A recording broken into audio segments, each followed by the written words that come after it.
Welcome, my friends, to the NEWSPASTE podcast with me, your host, Johnny Vedmore, and I am delighted to be back with you. The last episode was the first episode that I've recorded in quite a while for the first proper one, the one with Ruckus.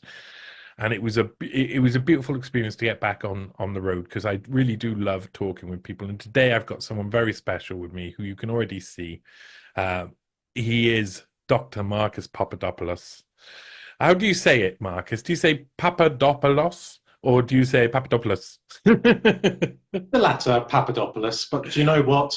After 45 years, or 46, because I turned 46 only recently, many of my friends whom I've been friends with for some 3 decades now, they still pronounce it incorrectly. So it doesn't really bother me if people mispronounce it. If they get it right, splendid. But you know, it's a long name, it's a foreign name. If a Greek person was to mispronounce it, that would be somewhat bizarre. But other than that, it's perfectly fine. I would have ended up calling you, if I knew you for longer, I'd ended up calling you Papa Marcus. That's what I would have called you. Oh, Most definitely. nice, providing no references to someone who owns a laundrette in EastEnders. I never watched EastEnders, or I rarely ever watched it, but people would say to me, do you have a family member who owns the laundrette in EastEnders? And some of them came across as being serious. And I just thought to myself, oh dear God, it's fiction. There is no Mr. Papadopoulos who owns a laundrette. But anyway. I've heard a lot of these sort of things where people see stars in real life and are unable to detach themselves from the fiction. And in that sense, that's what we're going to do a lot of talking about today. Or that's how the environment is in the world. We don't understand, most humans anyway, don't seem to understand the difference between fact and fiction. They don't see where something's got a narrative that's been created. And, you know, that is really, it can be funny when it's to do with a soap opera, but when it's to do with potential world war, nuclear holocaust, it's of course a lot less funny. So we're examining, in that sense, the sharp end of that stick, the real sharp end of that stick. So, I mean, you're a British historian, analyst, author, etc., and you specialize in Russia, former Soviet Union. How did you start out on this journey? What did you first go to study? What was your ideas when you were a teenager? What did you want to do? Well, it was long before I was a teenager. It was at around the age of 5 when I developed a very strong interest in the Second World War, and specifically the Eastern Front, the contest between the Wehrmacht and the Red Army. And that led me on to developing a profound interest in Soviet Russia and Nazi Germany.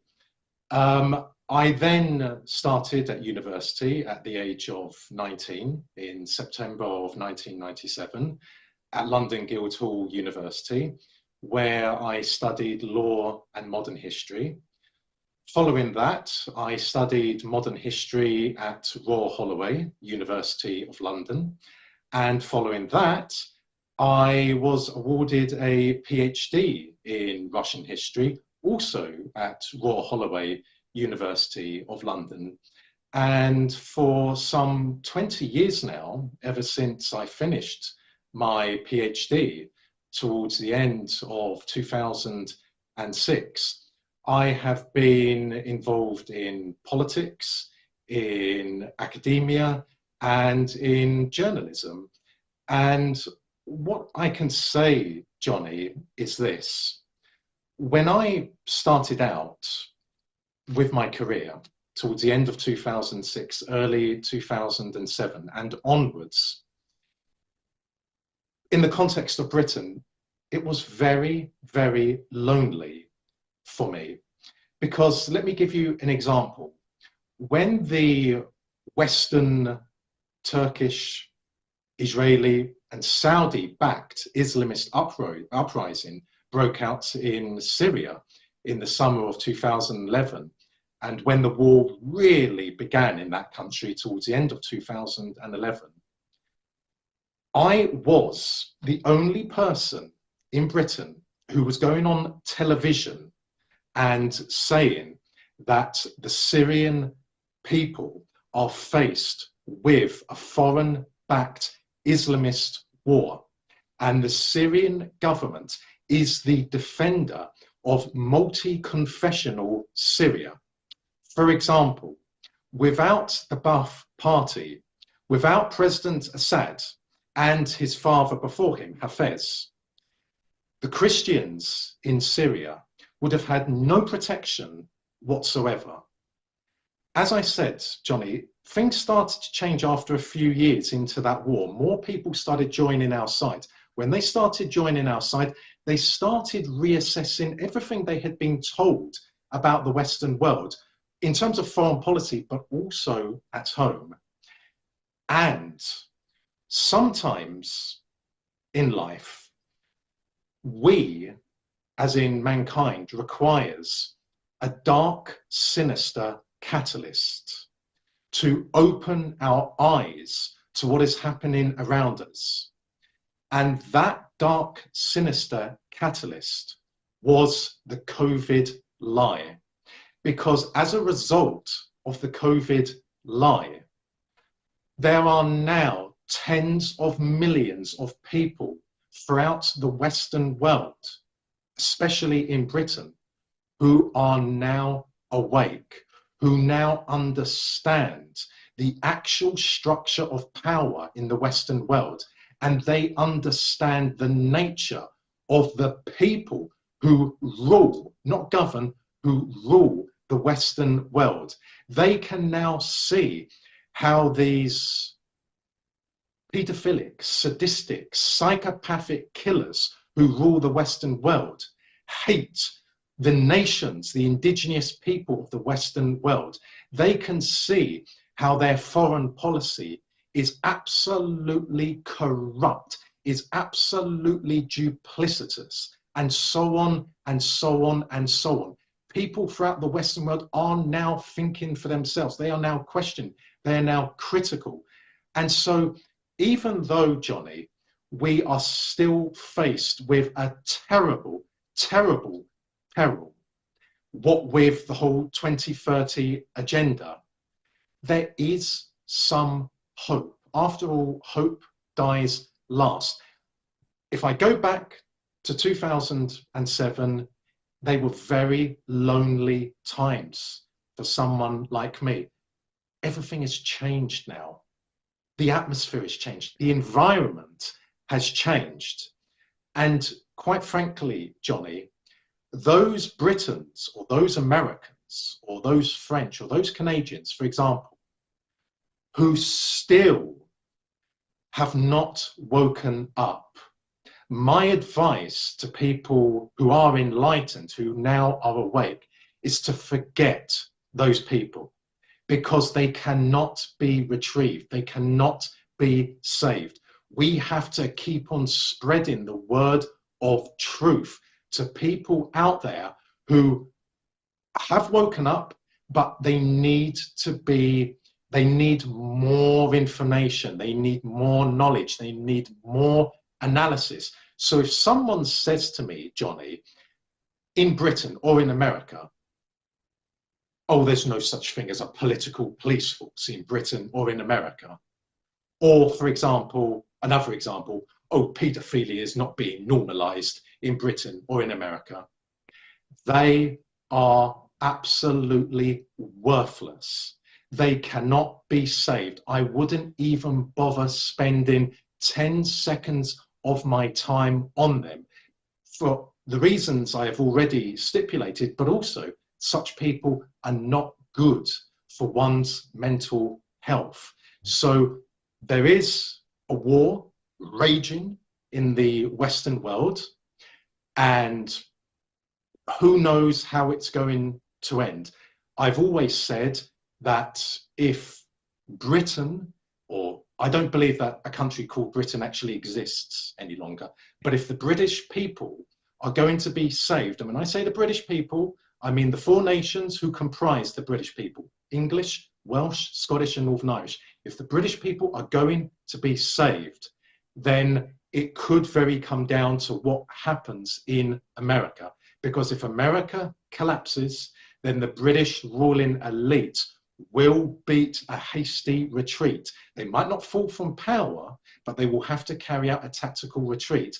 And in doing so, they will throw many of their useful idiots under the bus, so to speak. Useful idiots in politics, in journalism, in the police, in academia, in charities, and so on and so on. So, in short, things are so much better today in the Western world than they were prior to the COVID lie. There are some things which are just horrific beyond belief, but the very fact that tens of millions of people are now awake in the Western world is something to rejoice about.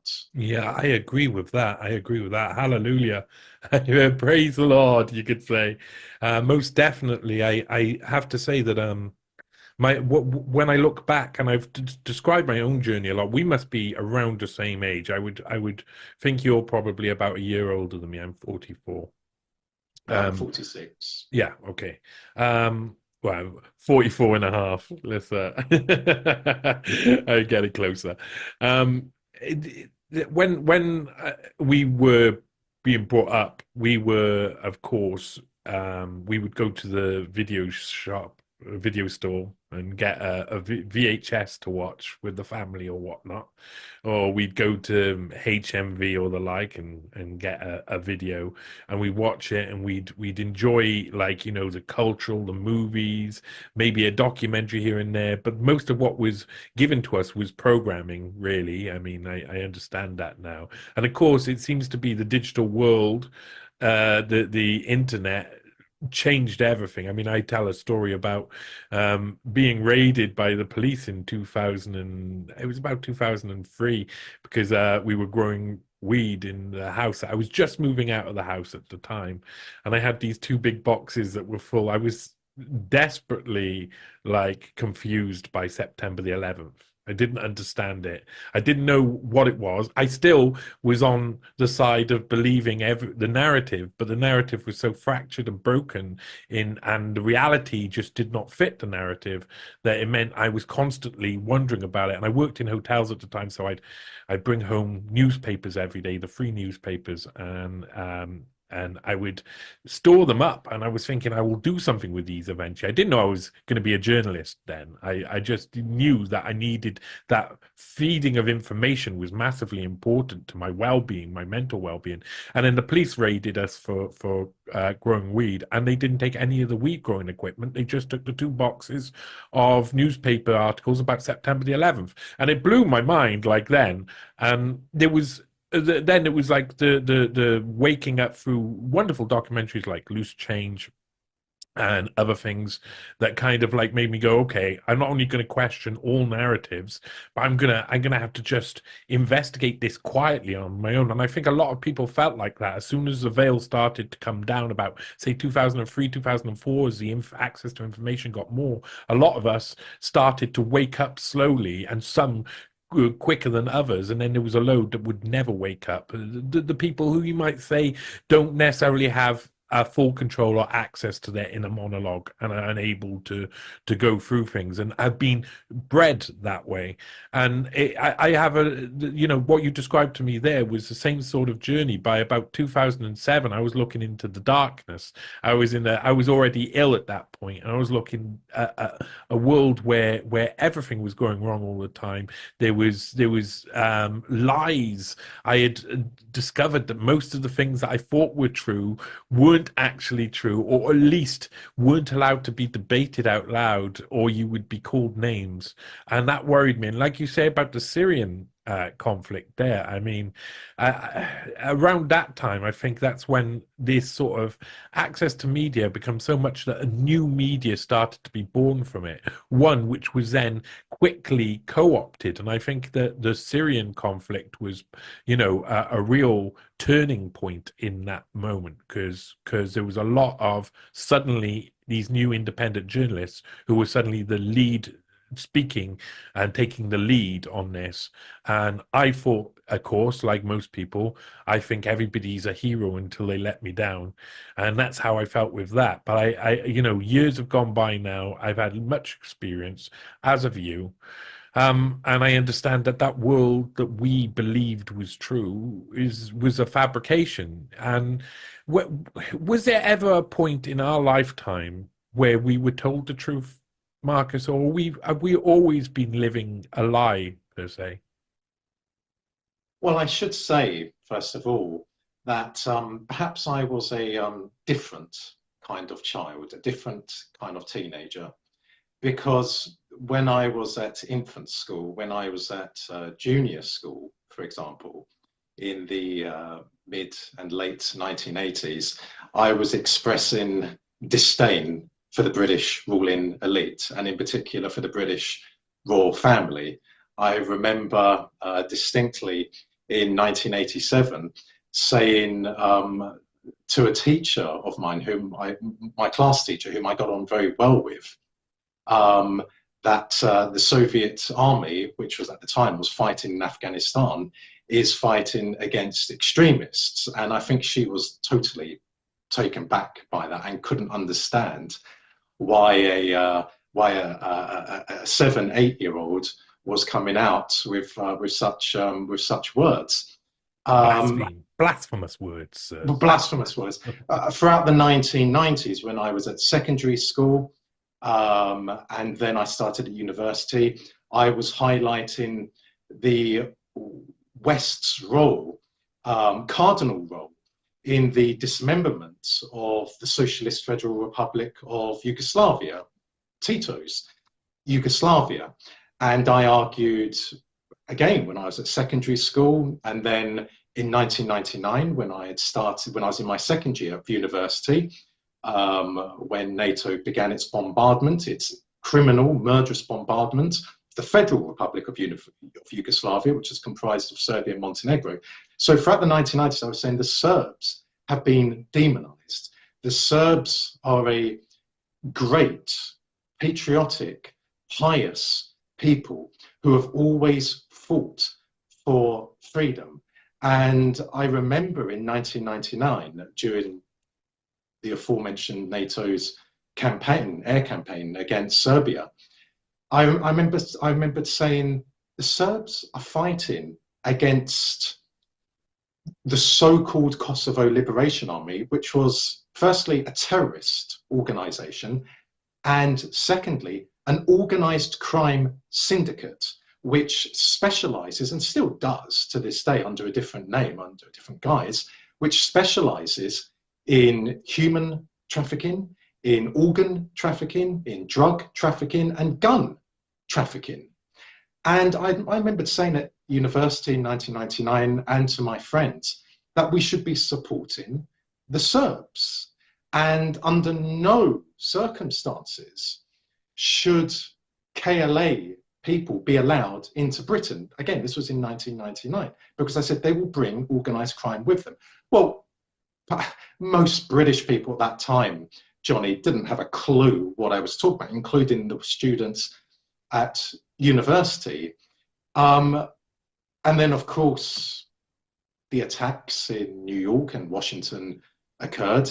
They were used, as we know, as a pretext for invading Afghanistan, firstly, in late 2001, and then in Iraq in early 2003. Have we ever been told the truth? Well, I can't say that we've never been told the truth. That would be, an extreme answer. But clearly, the fundamentals regarding so-called democracy in Britain, so-called humanitarian aspect, morality of British foreign policy, of American foreign policy, that is clearly not just a lie, but it is a monstrous lie. And again, as a child, I was very well aware of that. As a teenager, as a young adult, and to the present, none of this, what we see happening today, comes as any surprise to me.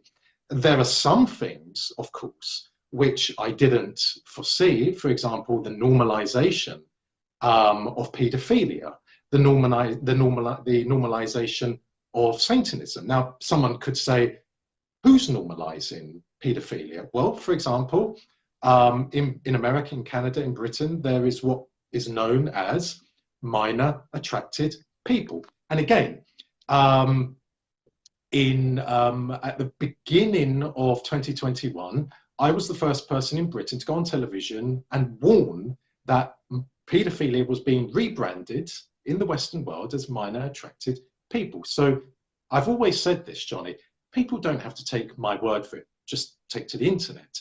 And regarding the normalization of Satanism, well, I say this to them.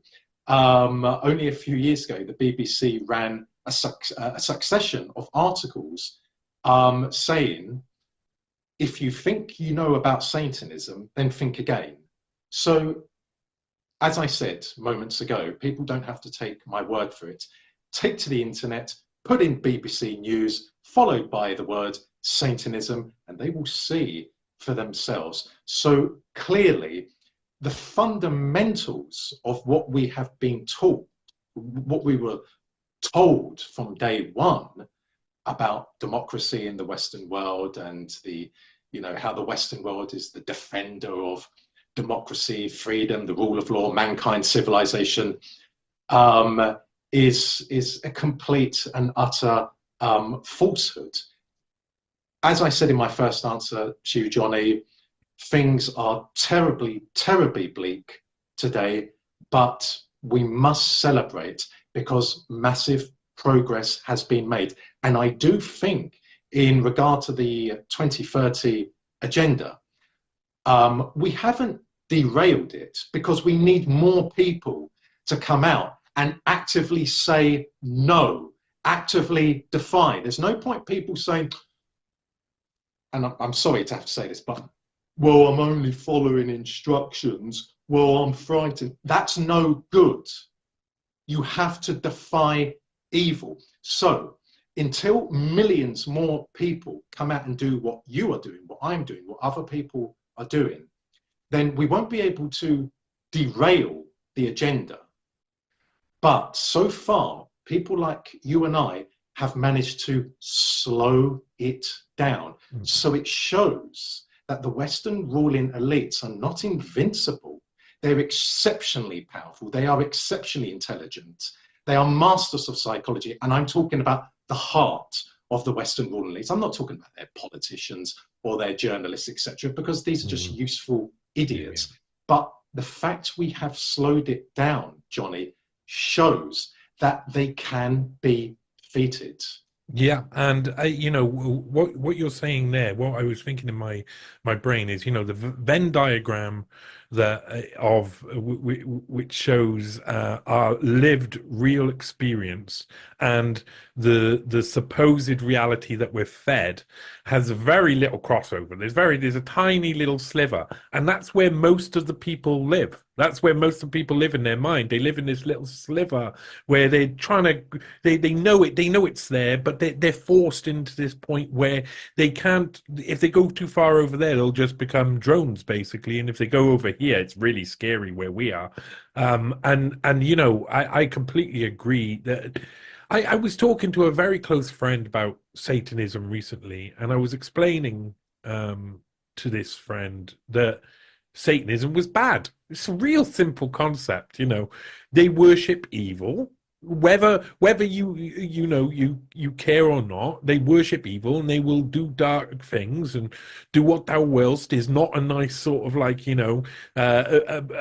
motto to live by. It's always going to end with other people who are not within their group being the ones who are getting things negative done to them. And this friend saw, and I can understand why, just saw Satanism as a religion. And so, oh well, at least they're doing their stuff. But with most religions, you're taught do good, do good, do good. With Satanism, you're just told you can do whatever you want, and being evil is good. So it's no longer living in a reality when you believe that Satanism is just a religion on the side. You are setting yourself up to be run roughshod by Satanists who are there is a, a lot of people will only open up to you about their spirituality once you get to know them. And Well, can I go say on, this very quickly about what say it you very just said? quickly or slowly, I don't mind. That's a pertinent observation you've just made. So there are key stitches, sorry, there are key threads which hold a fabric together. If those threads are undone, then the fabric will fall apart.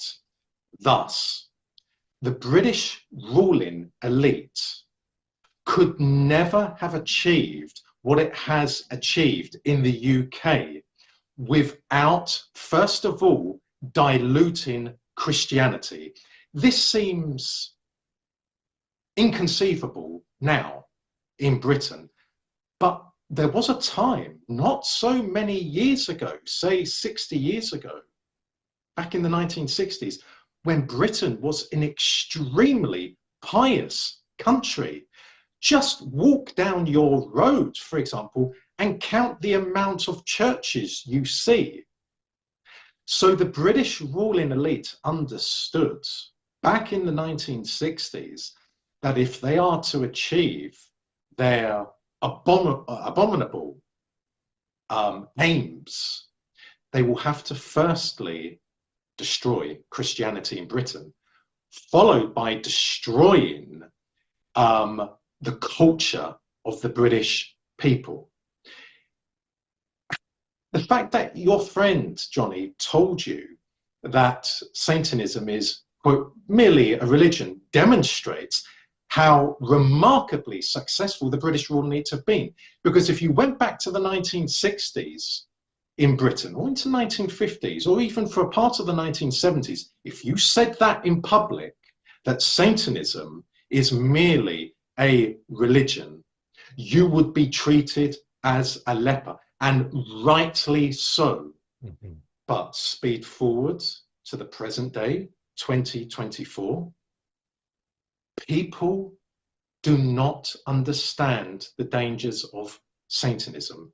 Mm-hmm. One of the greatest, or actually, let me reword that, the greatest achievement of the devil is having convinced so many people that he does not exist. Because if you convince people, or sorry, if the ruling elite of your country, be it the American ruling elite or the British ruling elite, over years convince by various means their populations that the devil doesn't exist, then naturally people will think, well, then God doesn't exist. Because if evil doesn't exist, good doesn't exist.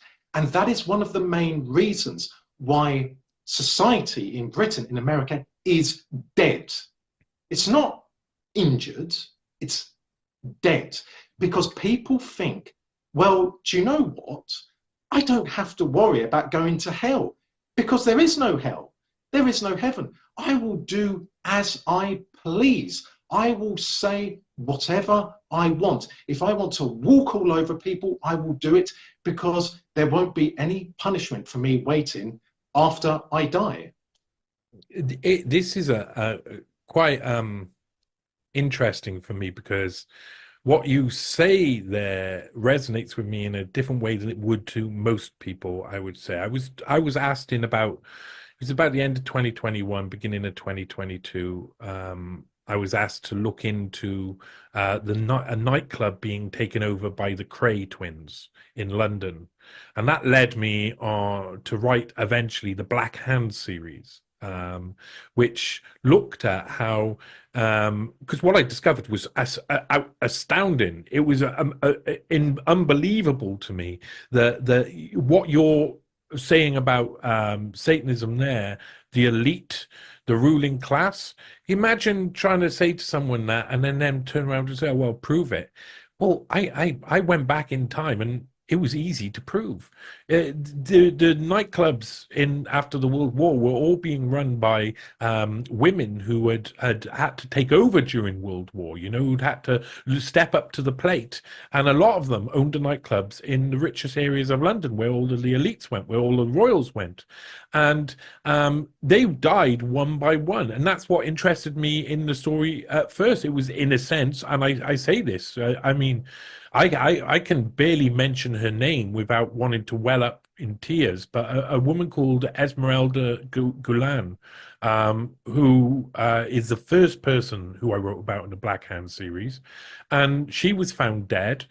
Within a year and a half, there were about 6 or 7 nightclub girls who were running or owning nightclubs in the poshest areas of London, who died in really mysterious circumstances. One, it was said that the second oil she took wasn't enough to kill her, and the lamp cord she accidentally got wrapped around her own throat wasn't enough to choke her. But the combination of the two was what eventually killed her. When you actually investigate who took over, then it was a man called Horace Dibbin, who's what would go on to marry Ellen Novotny, and they would run the Man in the Mask Satanist sex parties, and he would write in the Mirror newspaper in 61, 62, just before just during actually the downfall of the British government and because of the Profumo affair.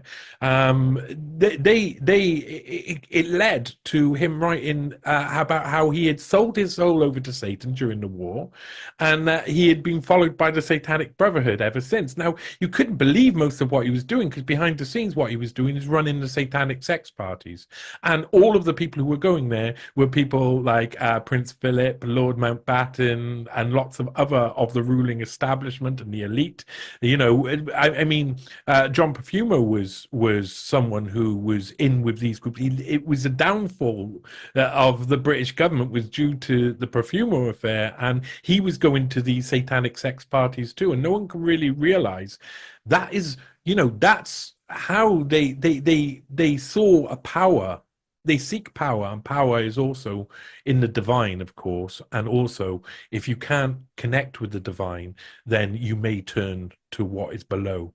And that is what they did. I find it extraordinary that when people make such claims as you made there, that that's my part of my job, is to go back in history and discover, oh yeah, they're completely true. And not only is it completely true, it's documentable. You can document the evidence. You can show people what actually happened. So, I mean, it's such talking about Satanism is a fantastic way to start, because really we are entering into a time now where people have lost moral compasses, and it allows war to happen more frequently and without any pushback, because it seems that, like, going over, bombing people and killing children, that's fine. Do what thou willst. And it feels like we're living within that paradigm. Do what thou willst is all you got to think. Now, is it different on the other side, Marcus? Because the Russians, what I see in Russia and in the East, is they still have an attachment to God, to church. Is that the main difference that divides us? And will that be the thing that turns the tide? And I mean this in the sense that if I go to Poland, I'm not going to see the same levels of immigration as I do over here. I'm going to see people going to church regularly. I'm going to see lots of the agenda not being able to be implemented in somewhere like Poland or even Ukraine, etc., and the like. These are countries. It's the Slovakian prime minister said, you know, we don't want what you have got over here, and then someone shot him. I mean, he survived it, but is it that these people are now looking at the West and what they're seeing is Satanism in action? Well, even during the Soviet period, the Russian people never lost their faith in God. Indeed, their icons, if you went into a Russian household during the Soviet period, there would be a photograph of Lenin on the mantelpiece, and behind that there would be icons. So the Russian people never lost their Christian beliefs. To be Russian is to be Orthodox. On top of that, the Russian people are fiercely patriotic. They fiercely protect their culture. But during the 1990s, which constitutes one of the worst periods for the Russian people in history, because following the dissolution of the Soviet Union didn't collapse. The Soviet Union was dissolved. But following the dissolution of the Soviet Union, the fabric of life in Russia was torn apart politically, economically, and culturally. And that is when the West, the Western ruling elites, made great penetration in Russian society, the effects of which, I regret to say, are still being felt in Russia to this day, principally in Moscow and St. Petersburg. All in all, things are very sound in Russia, but you still have a degree of cultural decadence in Russia, which stems from the 1990s. But no race in the world is immune from the malignant ways of the Western ruling elites. So if Putin had not come to power in Russia, he became prime minister of Russia in August of 1999, and he became acting president of Russia on New Year's Eve in 1999. And then a few months later, into 2000, he became president. But if he had not become president, then it is possible that the cultural and spiritual values of the Russian people could have been extremely diluted. Again, no race in the world is immune from this horrific objective of the Western ruling elites. The Western ruling elites destroy races from within. And that clearly is the most effective way of destroying a race, through insidious measures, not sending your army to destroy a race. No, destroy their national identity, destroy their cultural and spiritual values, expose them to decadence, to sexual deviance, to depravity, distract them with rubbish such as celebrity culture and reality television, be done with documentaries.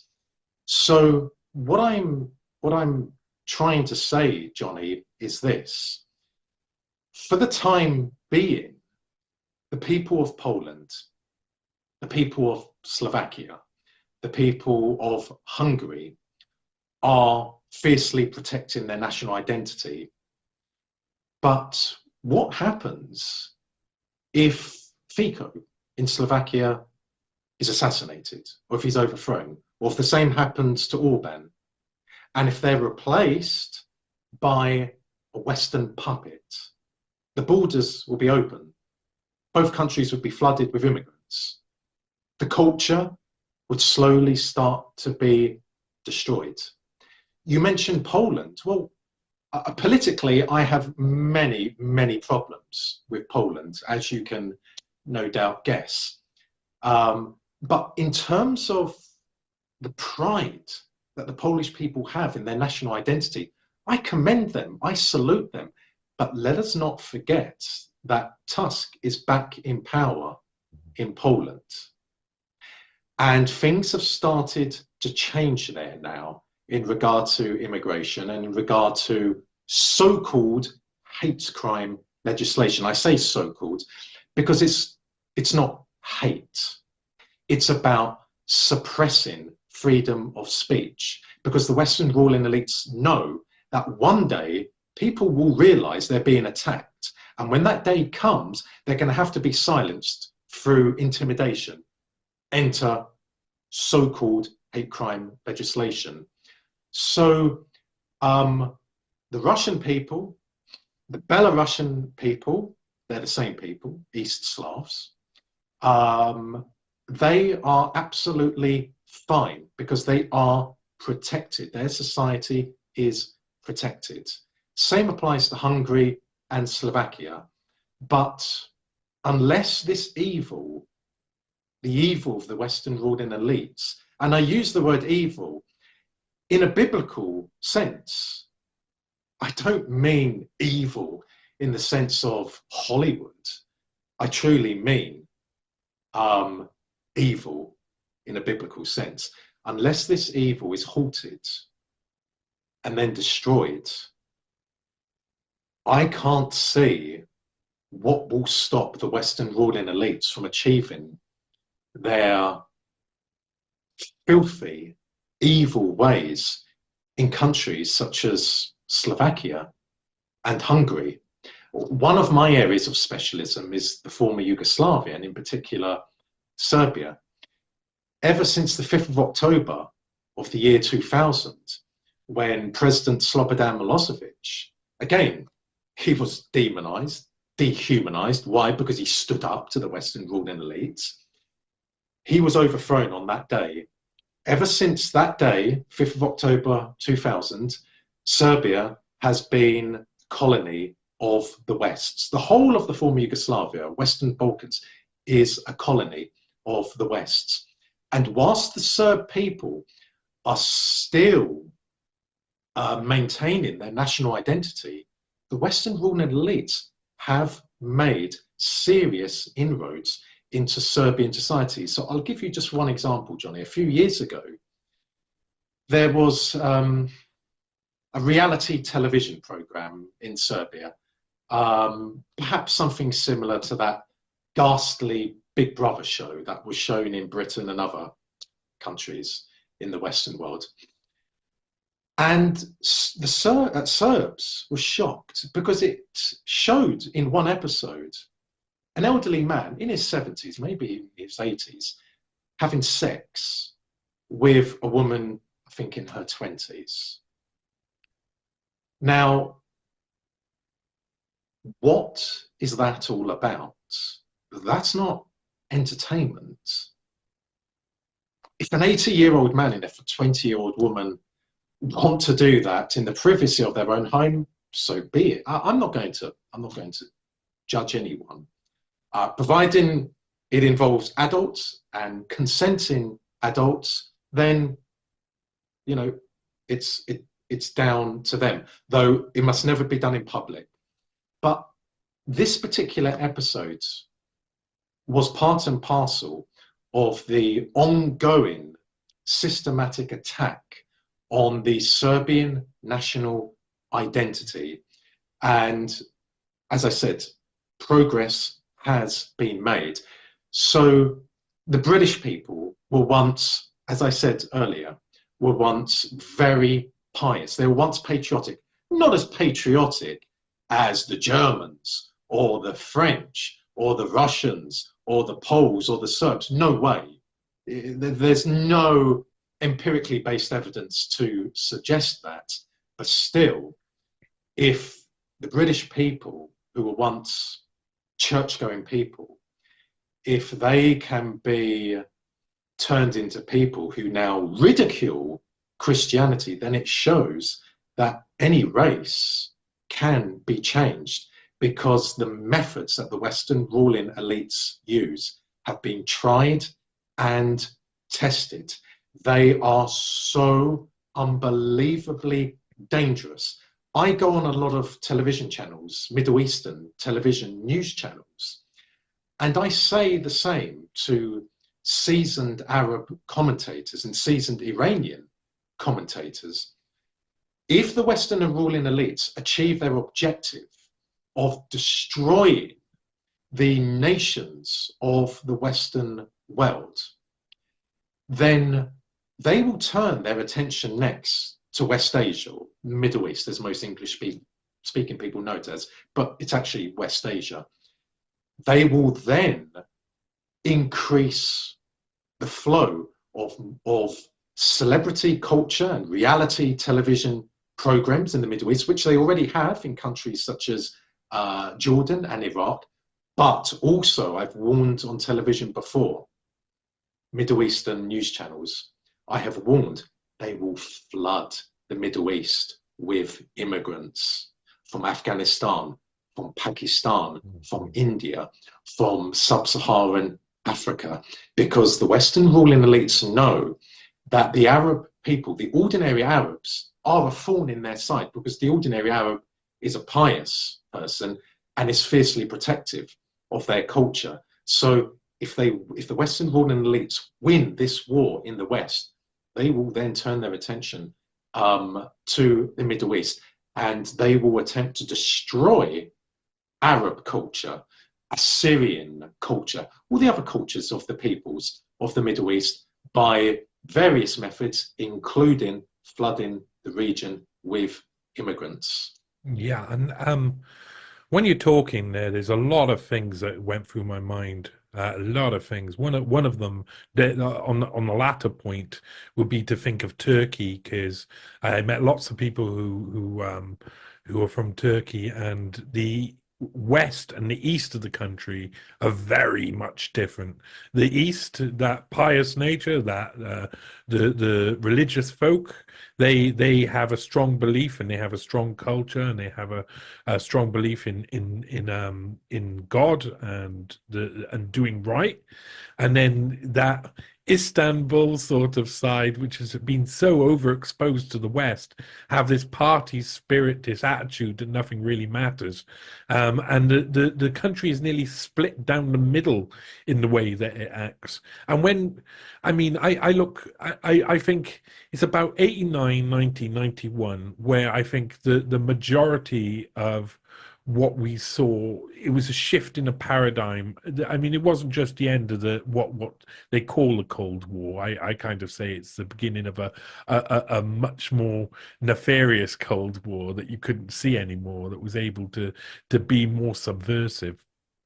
But I mean, the Velvet Revolution was something that I studied in one article, and it was really interesting to see how the intelligence apparatus and the people who were working as spies in the East for the West were shocked that they were finally did it, that they finally caused the wall to fall, that they finally did it, and they didn't know what to do with this.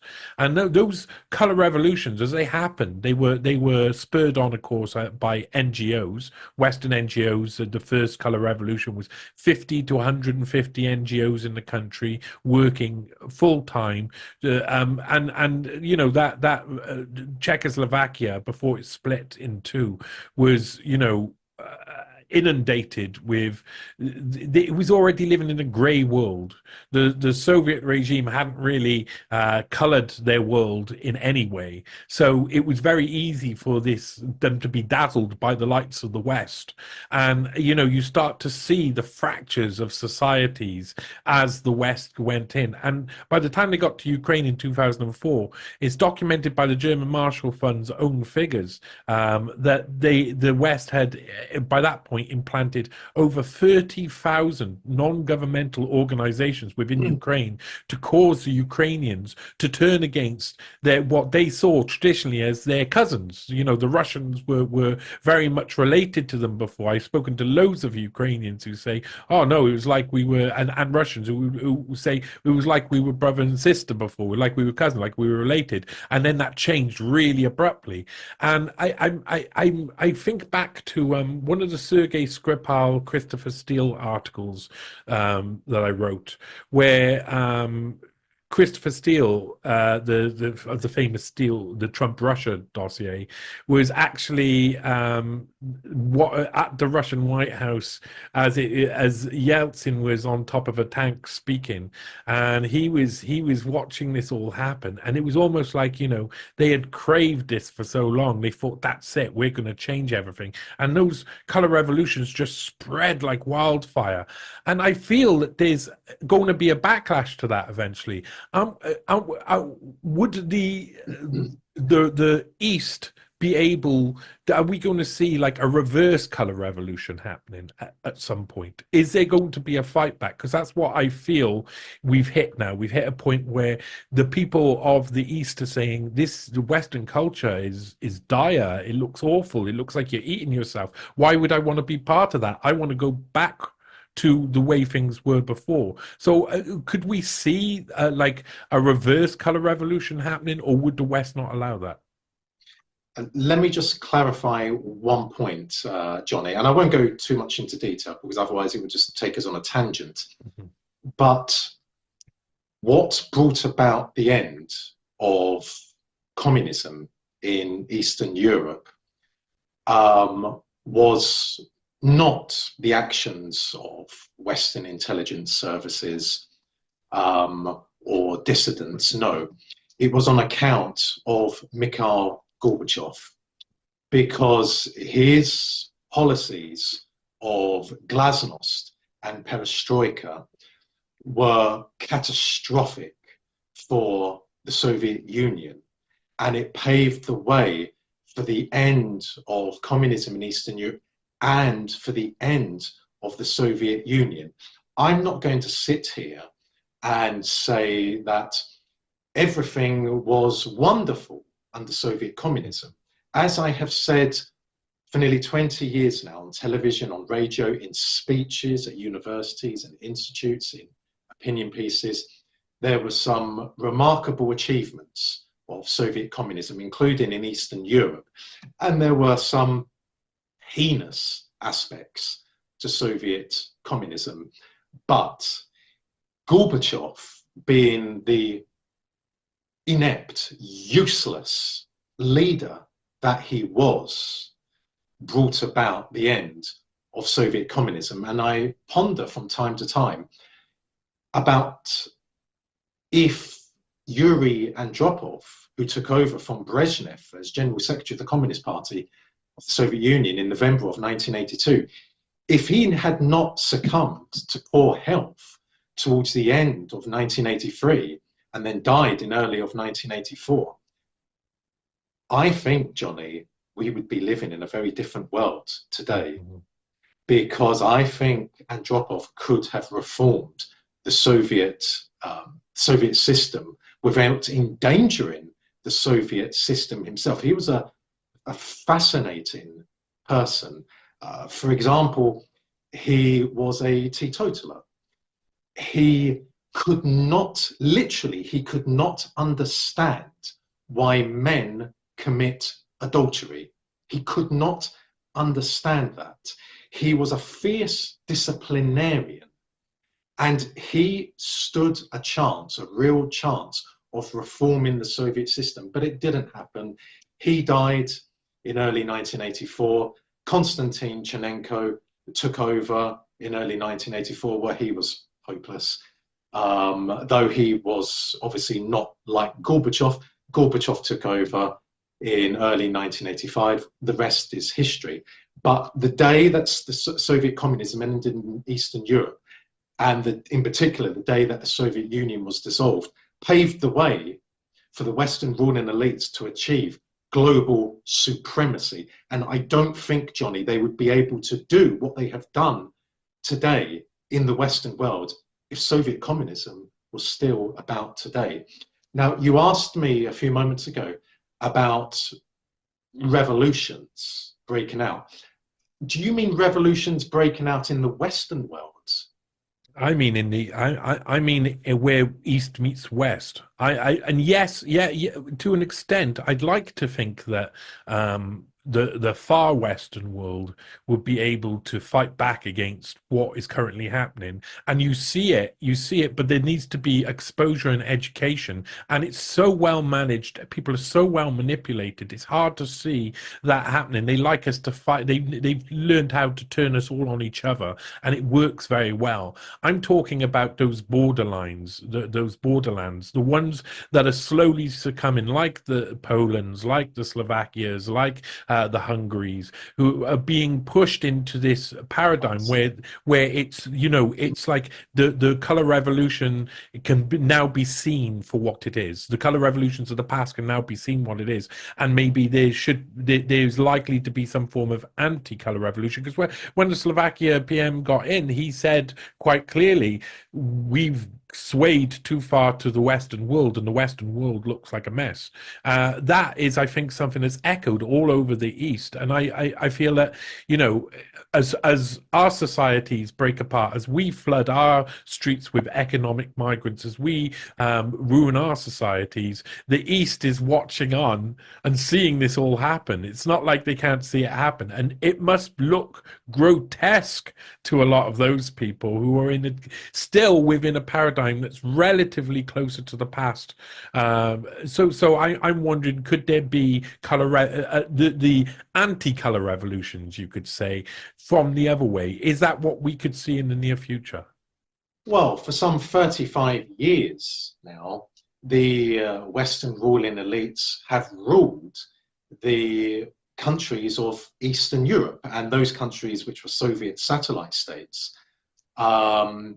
Such as Hungary, because of course Hungary is not in Eastern Europe. And there has been great deterioration in those countries, but still the people are holding out. And that is something that gives me great pleasure to see and gives me great hope. I believe, Johnny, that continental Europe, the whole of continental Europe, from the Atlantic Ocean to the Baltic Sea, to the Black Sea, to the Mediterranean Sea, to the Aegean Sea, to the Adriatic, I believe continental Europe will liberate itself. And I say that because whilst I'm very well aware that continental Europe is in a terrible, terrible state, I am a quarter German. I'm a quarter English, a quarter German, and half Greek, specifically half Greek Cypriot. And I am well, at least you got half of it right. Yes, absolutely. And I'm a Welshman, I like to say that. And I'm absolutely disgusted. I'm sickened to the core of my stomach by what has happened to Germany. But the levels of patriotism in continental Europe were always so much higher, as I said moments ago, than the level of patriotism in Britain. So whilst the levels of patriotism in continental Europe have been brought down quite significantly because of the evil, insidious measures of the Western ruling elites, they're still higher today than what they are in Britain. So I do believe that continental Europe will liberate itself. So we see wonderful political parties and movements in continental Europe. There is a serious fight back there. there's no point. It's unfair for someone to say, in response to what I've just said, yes, but Marcus, the Western ruling elites are still in power. Well, yes, you know, Western Europe has been ruled by the British and the American establishments since 1945. And since the end of 1989, parts of Central Europe and Eastern Europe have also been ruled by the Western ruling elites. So they have caused carnage in continental Europe. It can't happen overnight. You know, for example, the British ruling elite, ever since Germany, the Franco-Prussian War of 1870, and then a year later when Germany, the German states unified to form Germany, the British ruling elite waited for an opportunity to destroy Germany. Churchill was one such example of a member at the heart of the British ruling elite who sought to destroy Germany. And from 1945 onwards, the British ruling elite were presented with their opportunity, because the British ruling elite understood from the late 19th century onwards that the two major European forces which posed the greatest threat to the British Empire, the British ruling elite, is Germany and Russia. So again, continental Europe can liberate itself for the reasons I've stated. As regards Britain, people who have been following me for nearly 2 decades know that I have little to no faith in the British people. And I am open about that. I'm delighted that millions of British people have become enlightened because of the COVID lie and everything else it opened their eyes to. I'm delighted that they are now aware of the nefarious nature of the British ruling elite. But still, they do not resist. Mm-hmm. They don't resist like people, for example, in the southern states, the old Confederacy in America, do. They don't resist, excuse me, like people in Germany do, or in France do. There's just, it's just not there. And worst of all, Johnny, are the parents in Britain. 99% of British parents are absolutely appalled by what is being taught at British schools. And because of the puppet Starmer, this will get worse and worse and worse. For example, the introduction of the critical race theory, which of course is anti-white in nature.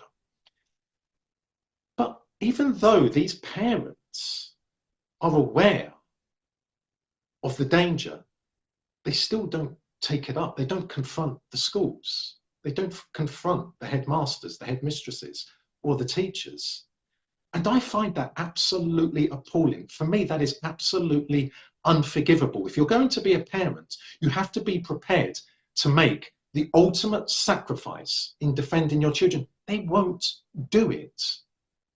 Yeah. So it pains me to say, Johnny, that whilst I am very confident that continental Europe will liberate itself, the British people will not liberate themselves. I think their liberation, as I said at the beginning of our discussion, will only come if the system in America collapses. Because if the system in America collapses, then the British ruling elite cannot do it alone. And maybe with the upcoming presidential election this November in America, maybe that's the opportunity. Because if Trump wins, and if he sticks to his promise of attempting to destroy the American ruling elite, then the British people could be saved. If he backs off, then millions of his support base will take matters into their own hands. If the American ruling elite, if the federal government steal the election this November, like they did in November of 2020, then millions of ordinary Americans will rise. This July, I attended a wedding in Florida, in Collier County, which is on the western part of Florida, where the Gulf of Mexico is. And I spoke to many people there, men and women. And virtually every one of them, Johnny, said, we are ready for war. And I will tell you this from now, Johnny, and to your audience, they truly mean it. I don't know what people in the northern states are like. You know, clearly states like New York and California are just wastelands, are just horrific places. But I can tell you the people in the southern states are ready for war. So this is how the British people could be saved. If, of course, and it is possible, nothing comes from what I said. I don't want to see war in America, by the way, but that system has to come to an end. And I hope and I pray it can be done peacefully, because one of the reasons I hate the Western ruling elites is because of their love of violence, their love of war. But I'm simply relaying now to you and to your audience what people in Florida said, and they are ready for war there. And of course, they are armed to the teeth there. Mm-hmm. So I do believe that continental Europe will free itself of the shackles of the Western ruling elites. As for the British people, well, they need to take a good, long look at themselves, at their behaviour, and they need to understand that Britain is not the world, and the world is most certainly not Britain. They need to come to terms with how they have been extraordinarily ignorant and joyfully ignorant for decades and decades. And also, Johnny, they need to grow a backbone. That's what they need to grow. Again, I'm not interested in hearing, I'm only obeying instructions, I'm just safeguarding my salary. No, you're not safeguarding yourself or your family. You're digging a grave for yourself and your family. Learn to say no. Learn to protest. Protest peacefully. Learn to defy peacefully. If the British people overnight, Johnny, said no to this nefarious agenda, no is no is no, then what can the British ruling elite do? What can they do? In an ideal world for them, they would like to send the tanks out, but they can't do that because they still maintain the myth, and it's just a grotesque myth, that the British ruling elite are the defenders of human rights and freedom and democracy. So they can't do that. So again, the British people could put a stop to this. Mm-hmm. But the question is, will they? Yeah, well, that's a big question. I tell you, there's when he was talking there, I was thinking that the issue might have happened centuries ago with the British people, because I tend to go really deep into history, and I do a lot of roaming around. I like to do family histories. I like to go back to like the 1400s, 1500s, 1600s. I've done a lot of research in that period. I was brought up in a 17th century reenactment society called the Sealed Knot, and my dad was a commanding officer of a regiment, so I was always interested in with cannons going off around me, muskets and swords anyway. But I think Henry VIII did a number on us in many ways, especially like things like the annexation of Wales, because people in Wales forgot who they were. They didn't realize they were 4 different tribes. And I find it very interesting that when you look at a genetic map of the UK, you discover that the tribes haven't gone anywhere. You know, the people of the Elmet still live in Leeds. The people of the Humbers still live up north. The North Humbers, the South Humbers, the Lanks still live up there as well. They're genetically different. The southeast, of course, is a lot of the southeast of England is obviously dominated by French ancestry, and the Cornish and the Devonian are still they're still in the place they've been for many years, thousands of years, with a line, a border that runs not only on the map but runs also genetically. The Scottish have loads of different. I think if people were able to get in touch with who they really are rather than looking at a map, and I do think that a lot of that you know, the creation of, oh, we're all one, we're all united. Well, we're not. We're continuously divided, and we're not one. We're a load of different people, and we should embrace that. And we should embrace each of our. We should have kept hold of each of our traditions and our identities, and not keep merging them into each other, so that we can feel like we're all one when we're not. And I do feel that the problem is with Britain is no one really knows who they are.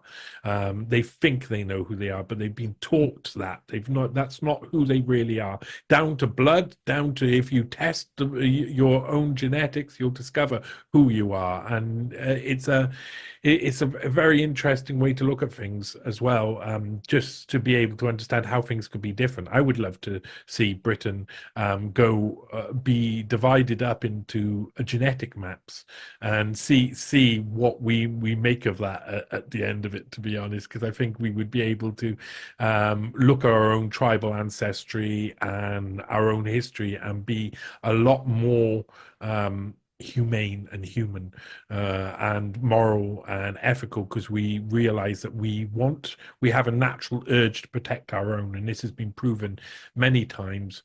I do want to go across, there's a couple of questions I want to ask, because something we were talking about probably about 20 minutes ago I want to talk about, and then I want to move down slowly towards Turkey, Cyprus, and then the Middle East on the way up. But one of the things is that when you said there, you know, it wasn't necessarily Western intelligence meddling. A lot of it was to do with Gorbachev. Do you think that there's a chance that Gorbachev was very likely linked with intelligence? Western intelligence? No, that is an impossibility. There is no way that Gorbachev could have risen up the ladder of power in the Communist Party if he was an agent of the West. It's just impossible. The KGB, which of course was the sword and shield of the Communist Party of the Soviet Union, knew every aspect of the lives of people who were on the Politburo and who were on the Central Committee of the Communist Party of the Soviet Union. So Gorbachev was fortunate in that a lot of this comes down to Brezhnev. There was a lot of stability achieved under Brezhnev. And of course, it was under Brezhnev when the Soviet Union achieved nuclear parity with America and actually frog-leaped America. The Soviet Union developed in the 70s the largest, most powerful nuclear arsenal in the world. And of course, the Russian Federation inherited that. And today in 2024, the nuclear arsenal of the Russian Federation is still the largest and the most powerful. But one of the downsides to the period of Brezhnev is that new, fresh, young blood was not coming in to the leadership of the Communist Party. It was not coming into the Politburo. It was not coming into the Central Committee. So if you have a look, it's one old man after another. Brezhnev dies, you have an old man in the form of Andropov. Andropov dies, you have an old man in the form of Chernenko. Then that leaves Gorbachev, who became General Secretary of the Communist Party in '85. He was in his 50s. So he was very fortunate. And at that time, the Soviet economy was in trouble. There was a bleeding wound in the form of Afghanistan. And what the Soviet Union needed was a very strong leader who would reform the Soviet economy and then, and only then, look to reform other aspects of Soviet society. Gorbachev introduced glasnost and perestroika at the same time, which was a recipe for disaster. Also, Johnny, and I won't dwell on this any longer, but Gorbachev's command of the Russian language was woeful. And that's because his education, his schooling was interrupted. Gorbachev was from Stavropol. And in 1942, the Wehrmacht arrived in Stavropol. They occupied it as part of their drive on the oil fields of the Caucasus and their drive on Stalingrad, the great city on the Volga. So Gorbachev's education was disrupted and he never recovered from it. So his command of the Russian language was poor. Now, why do I say that's important? Because of this. So he spoke about perestroika, reconstruction. We know it as economic reconstruction. Well, it's illogical. He said the Soviet economic system is not working, so let's introduce perestroika.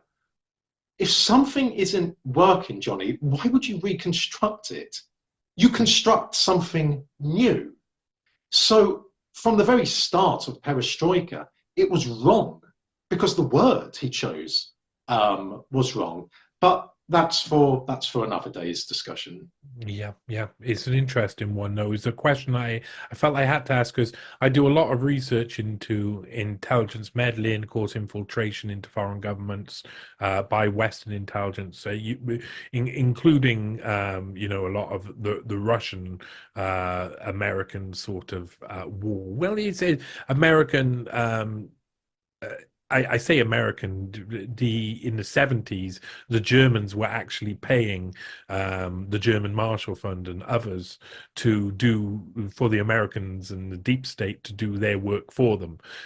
So it's never as simple as it's just the Americans or the West fighting. It was very much, there was still a central Germanic theme in there. They were still pushing. They were still the ones who were trying to push for change in a way that would suit the West.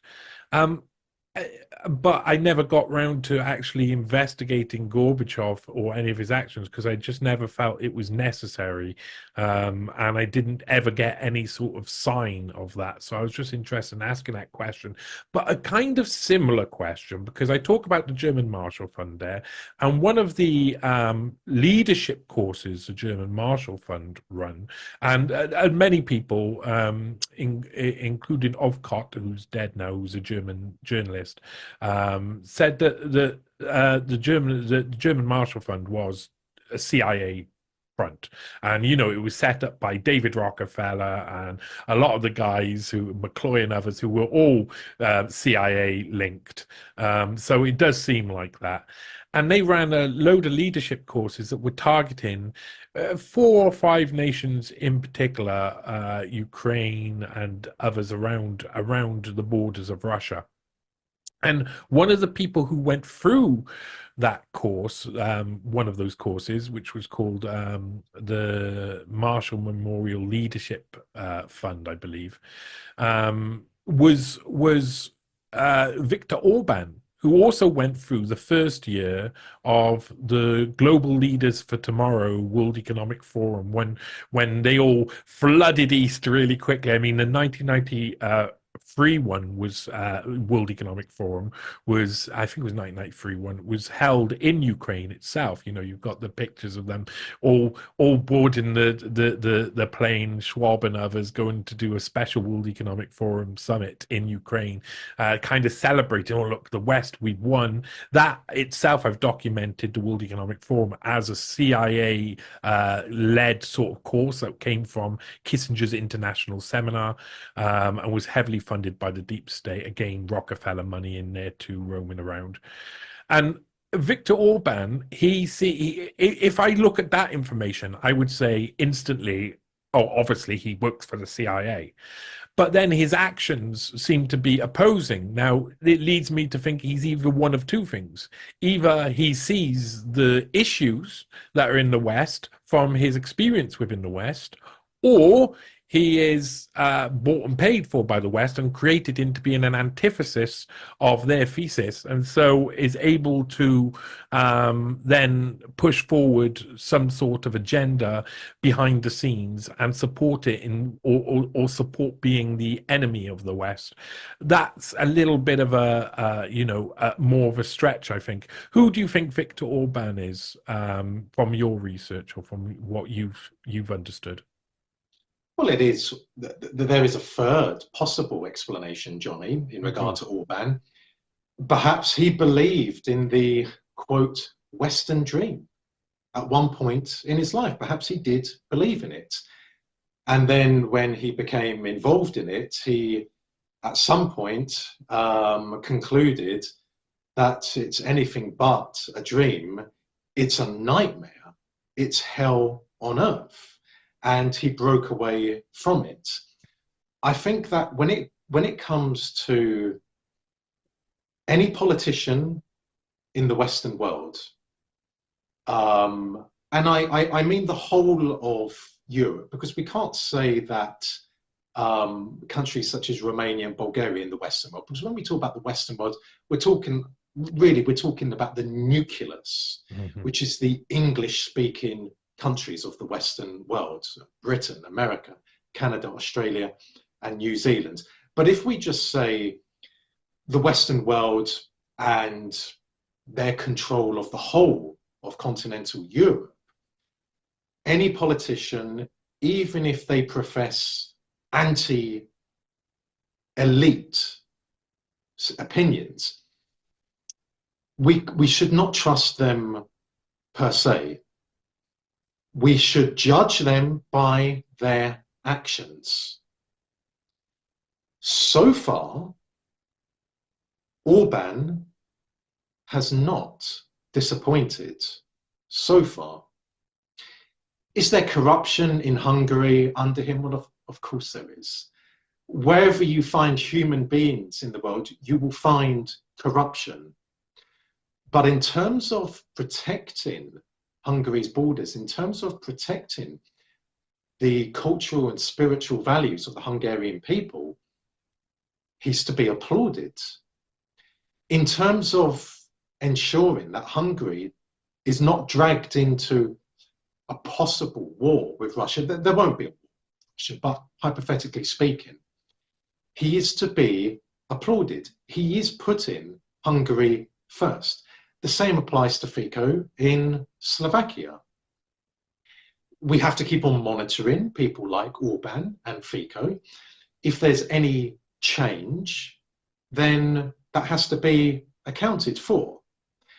Someone like Meloni in Italy, well, I don't know, Johnny, why people fell for her in the first place, because long had she been involved with various nefarious institutes and clubs in the Western world run by the Western ruling elites. So she was clearly never one of us in the first place.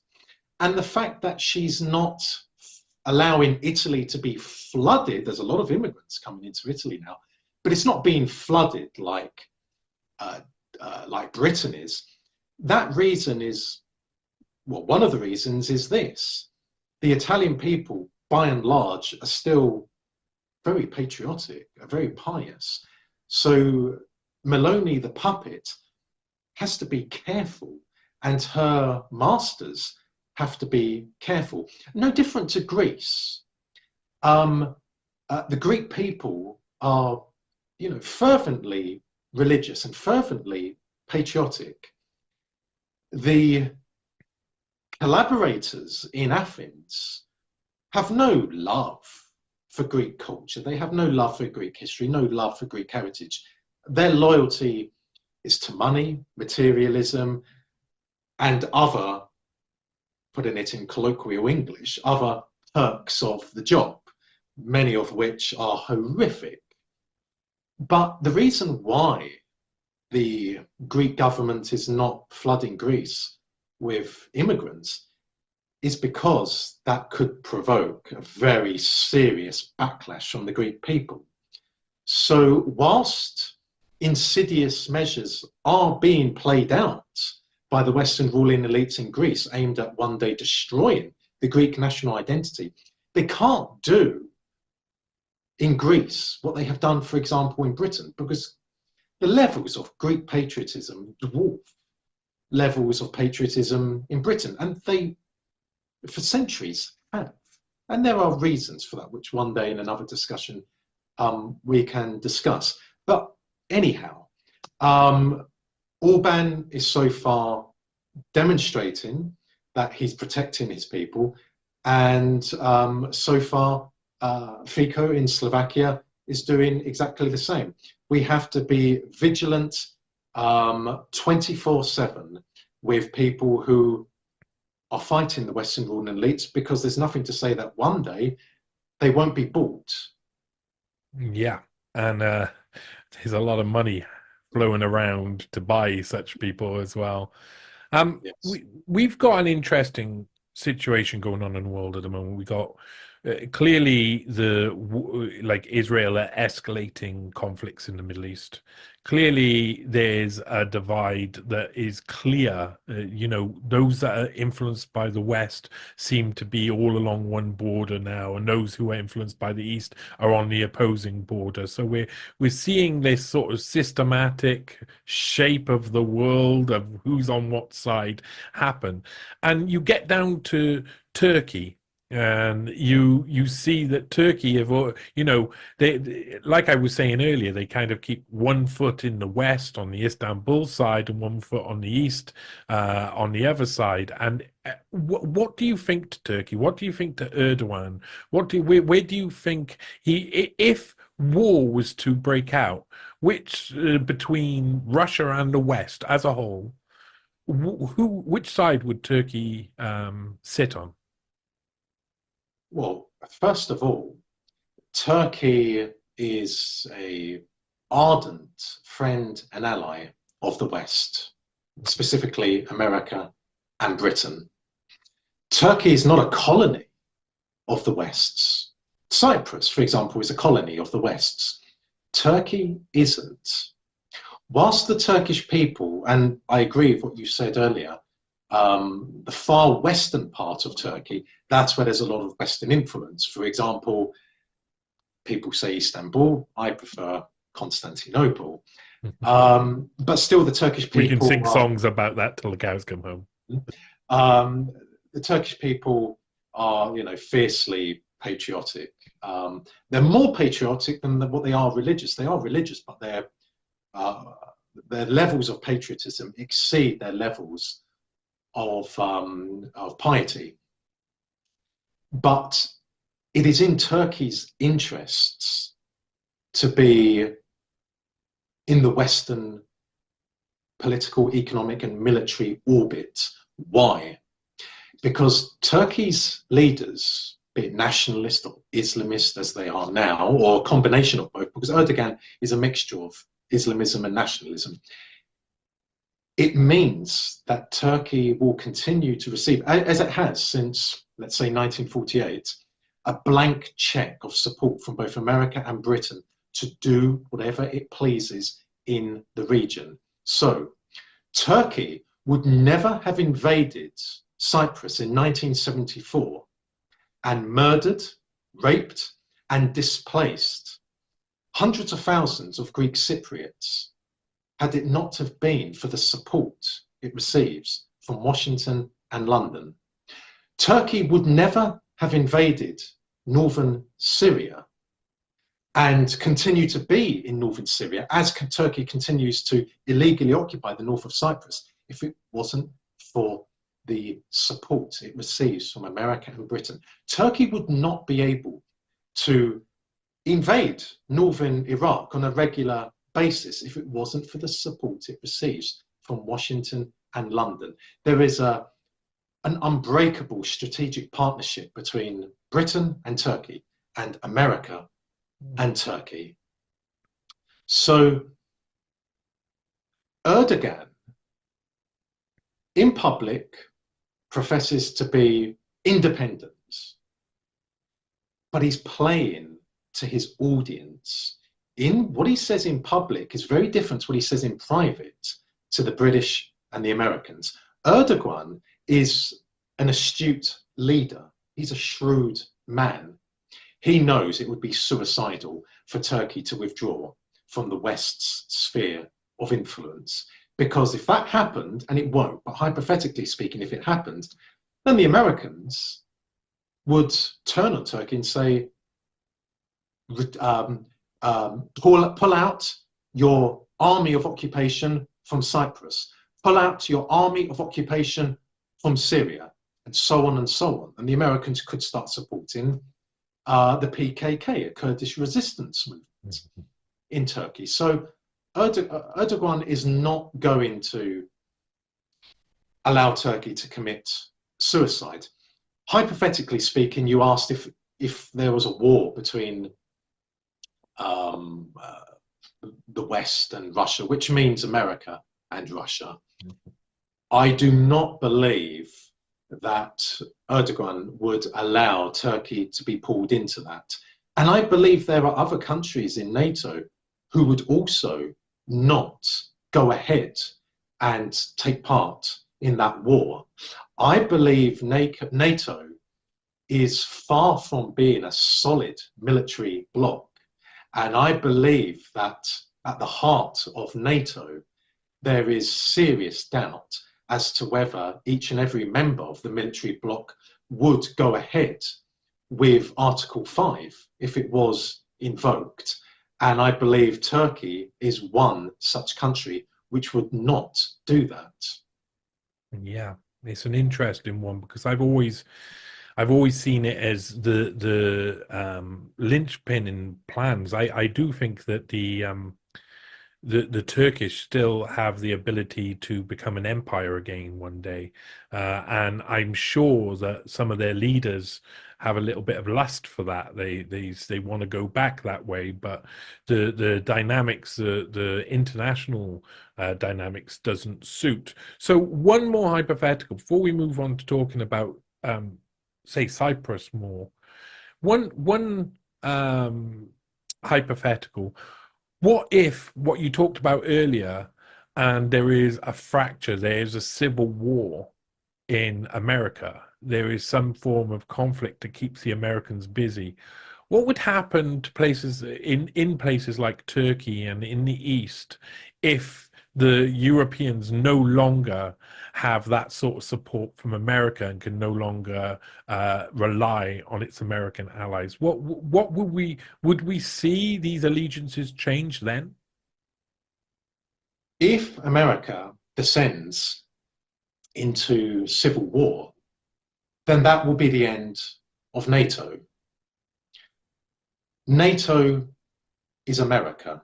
America is NATO. As Lord Ismay, the first Secretary General of NATO, said famously of NATO, NATO exists to keep the Americans in Europe, the Germans down in Europe, and the Russians out of Europe. In regard to the latter, it's somewhat illogical because Russia is part of Europe. Europe ends at the Ural Mountains. But anyway, that's what Lord Ismay said. But if America was to collapse, descend into civil war, that would mark the end of NATO. However much the British ruling elite might huff and puff, they are nothing without the Americans. What would that mean for the nations of Europe, such as Turkey? Well, it would mean that, first of all, they would truly be free. They would truly be sovereign nations, sovereign countries. And they would start looking to sign treaties with countries whomever they want. at the same time, they would be conscious that they have to abide by certain rules.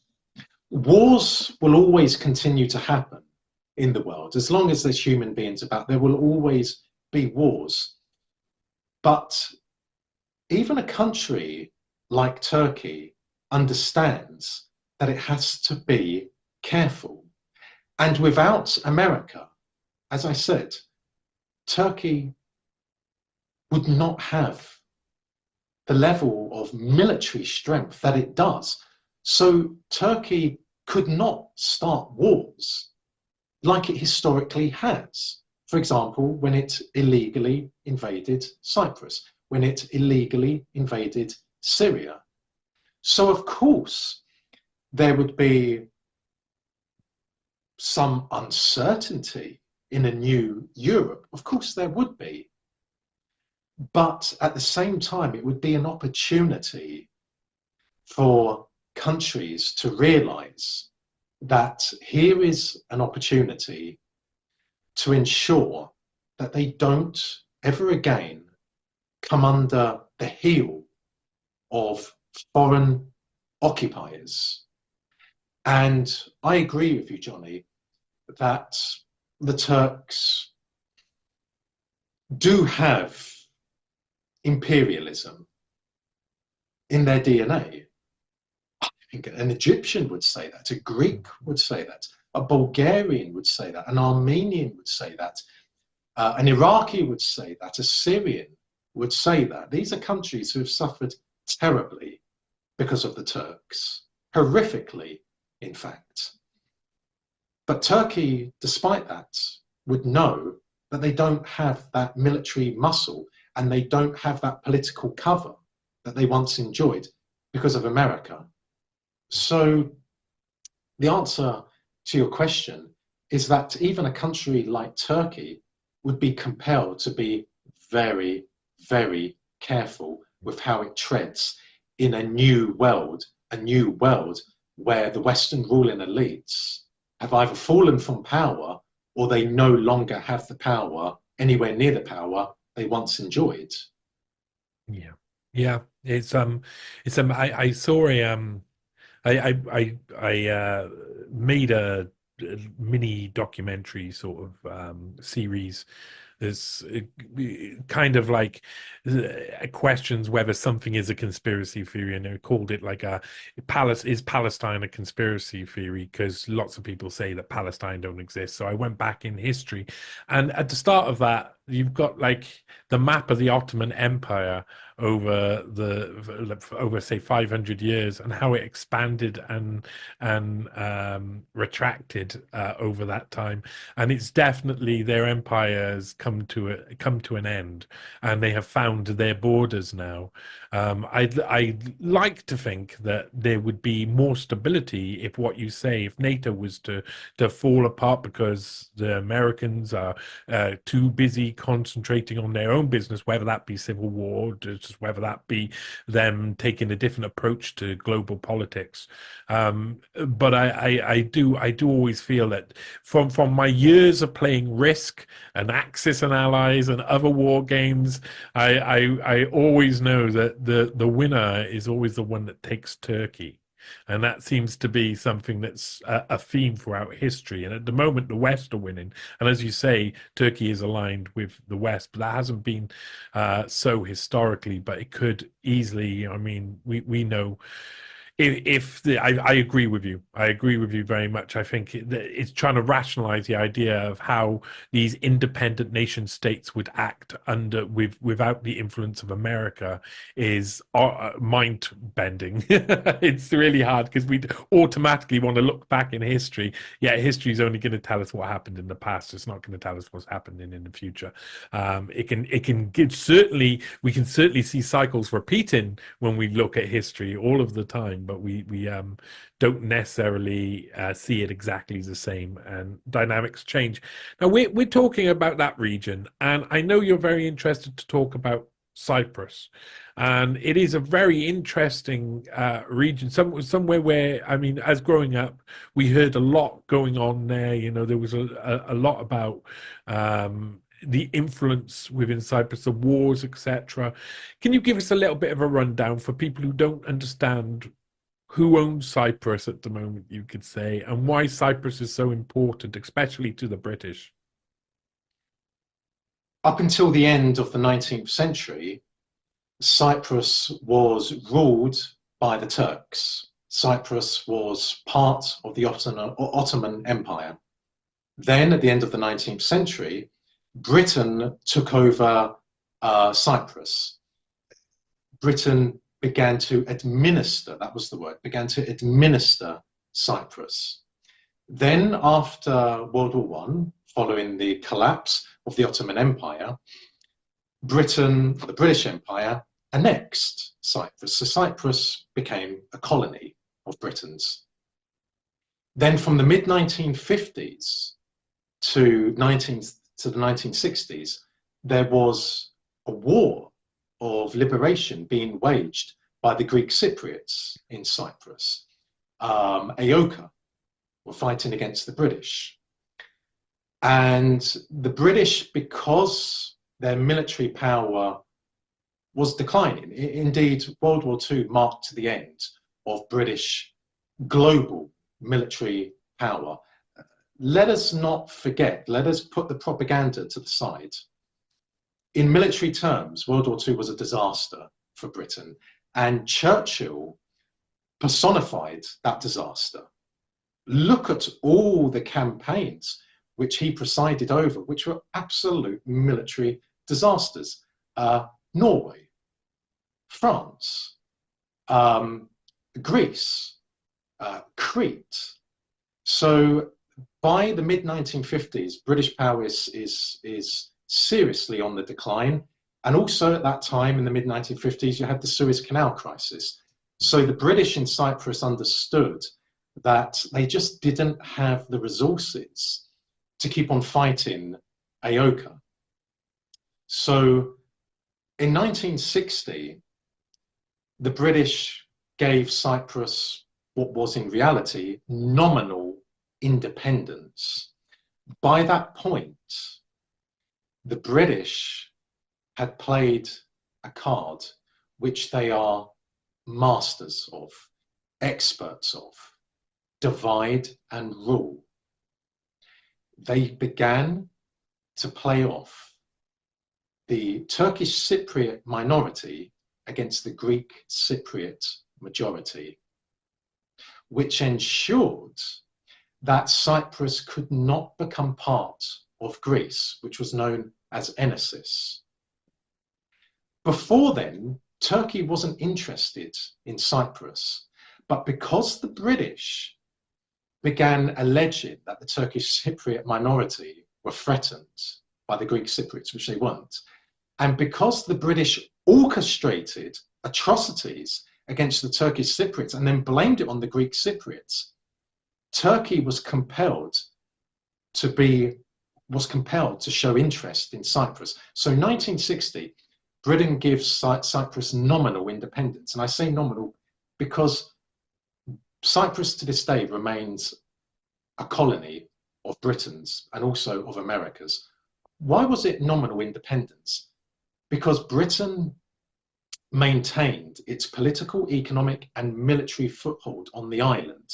So there are British overseas territories in Cyprus, which comprise major British military bases.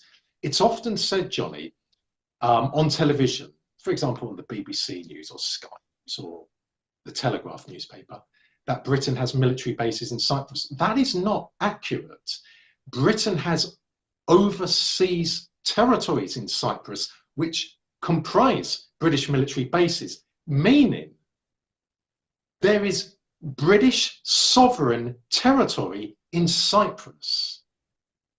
Not British military bases, British sovereign territory in Cyprus.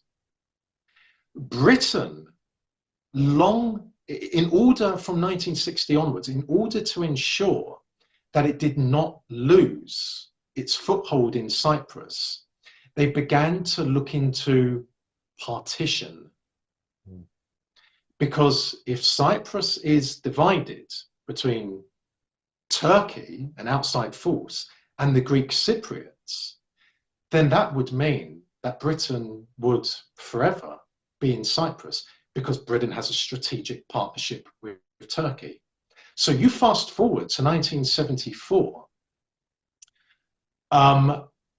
there is the then president of Cyprus, Makarios, is overthrown by the pro-American, pro-British military junta in Athens, which means that because Turkey is one of the three guarantor powers of Cyprus, the other two being Britain and Greece, which means that Turkey has a right to invade Cyprus and restore the status quo, which was called Attila I, which is what they did in July of 1974. But within a day or 2 days, the military junta has collapsed in Greece, and Makarios is back in power in Cyprus, which means the Turkish army should be withdrawn because the status quo has been restored in Cyprus. But just a few weeks later, after the first phase of the Turkish invasion, Attila I, the Turks launch Attila II, which involves conquering even more territory in Cyprus and bringing thousands more Turks there. So that is why the Turkish invasion was illegal. The Turks, for 50 years now, continue to illegally occupy the north of Cyprus. A spotlight should be placed on the British, because, as I said, Britain is one of the guarantor powers, which means that if the territorial integrity of the Republic of Cyprus is threatened, then Britain must take military action. Britain didn't in 1974. Far from it. The British gave military assistance to the Turks. They gave intelligence to the Turks, and they gave logistical help to the Turks. Ever since the Turkish invasion, what has happened? Well, thousands of Greek Cypriots were murdered. Thousands of Greek Cypriot women were raped. Thousands have disappeared. Well over 200,000 Greek Cypriots were ethnically cleansed. All signs of Greek Cypriot heritage in the north of Cyprus, for example, churches and monasteries, have been virtually destroyed or turned into mosques. Hundreds of thousands of Turks from Turkey and some Kurds have been brought to the illegally occupied part of Cyprus to change the demographics, to ensure that there will never again be a Greek presence there. Now, the so-called Turkish Republic of Northern Cyprus, which the Turks created and which only Turkey recognizes, is completely illegal, a complete illegal entity under international law. So only Turkey recognizes that. However, the British ruling elite, being the most devious, the most deceitful, and the most duplicitous in the world and in history. Listen to this, Johnny. They have given what is a de facto embassy to the so-called Turkish Republic of Northern Cyprus in London. Very few people are aware of that. Indeed, I first became aware of it in the early 2000s when I just happened to walk past it one day. Now, very few people in the Greek Cypriot community, which is mostly in North London, very few of them were aware of this, and I made them aware of it. So the British ruling elite, the Foreign Office, to be precise, need to explain why have they given what is a de facto embassy to an illegal entity which Britain doesn't recognise, because Britain doesn't recognise the independence of Abkhazia or South Ossetia, which broke away from Georgia in 2008. Well, they proclaimed independence in 2008. They broke away from Georgia in the early 1990s, but Britain doesn't recognize them. Fine. Therefore, Britain doesn't allow them to have a diplomatic presence in Britain. Fine. But why does Britain allow the so-called Turkish Republic of Northern Cyprus to have a diplomatic presence in Britain? It is because Britain and Turkey enjoy a strategic partnership with each other. And the British care nothing for what the Turks have done in the north of Cyprus. They don't care about Greek Cypriot women having been raped and Greek Cypriot men having been raped, thousands murdered, thousands taken to Turkey, never seen before. Well over 200,000 ethnic cleansed. They don't care about that. It's because Turkey is extremely important to British power in the Eastern Mediterranean and in the Middle East. So Britain is one of the masters of Cyprus, one of the colonial masters of Cyprus. The Americans are also firmly there. There are many CIA stations in the illegally occupied part of Cyprus. The French now have a military presence in Cyprus. The Israelis, another duplicitous ruling elite, they have a political and economic presence, not just in the free part of the Republic of Cyprus, but also in the illegally occupied part of Cyprus. People are not aware that ever since the early 1980s, Johnny, Turkey and Israel have enjoyed a strategic partnership with each other, which centers very heavily on military collaboration. It matters not that there is an issue between Netanyahu and Erdogan. It doesn't matter. What matters is that strategic partnership is in check. The Turkish and Israeli militaries conduct maneuvers. They conducted a maneuver with each other only last year, a major maneuver. Also, the Israelis assist the Turks in helping to limit public exposure across the world of the Armenian Genocide. Because the Turks obviously committed the Armenian Genocide. The Israelis deny the Armenian Genocide. The Israelis use their global influence and power to limit awareness of the Armenian Genocide. So they have scuppered numerous conferences aimed at informing people about the Armenian Genocide. The British, by the way, the British ruling elite also deny the Armenian Genocide. British mainstream media has long labelled me as a genocide denier. Why? Because I say that what happened at Srebrenica in the summer of 1995 was not genocide, it was a war crime. But I'm labelled as a genocide denier. Well, how would you describe the British ruling elite? They're the biggest genocide deniers in the world. They deny the Armenian genocide. They deny the Irish genocide. They deny the Native American genocide. They deny the Aboriginal genocide and the Indian genocide. In large measure because, apart from the Armenian genocide, which they deny, they committed all of the other genocides. So it's quite telling, isn't it, that the media, British mainstream media, describes me as a genocide denier. But of course, they won't refer to the British state as a genocide denier when Britain denies many genocides, such as the Armenian genocide. But anyhow, returning to Cyprus, Cyprus is known, unfortunately, as the whore of the Mediterranean, as the whore of West Asia, because of all the different masters there. And what enrages me, Johnny, and I hope you don't mind me saying this, what enrages me about the Greek Cypriot diaspora in Britain is this. The self-appointed leaders of the Greek Cypriot diaspora in Britain, principally in North London where they live,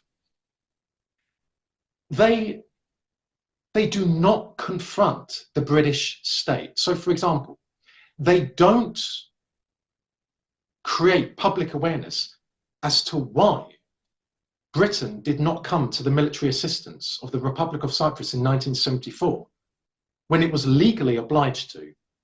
They don't confront the British state as to why the British state has given a de facto embassy to the so-called Turkish Republic of Northern Cyprus in London.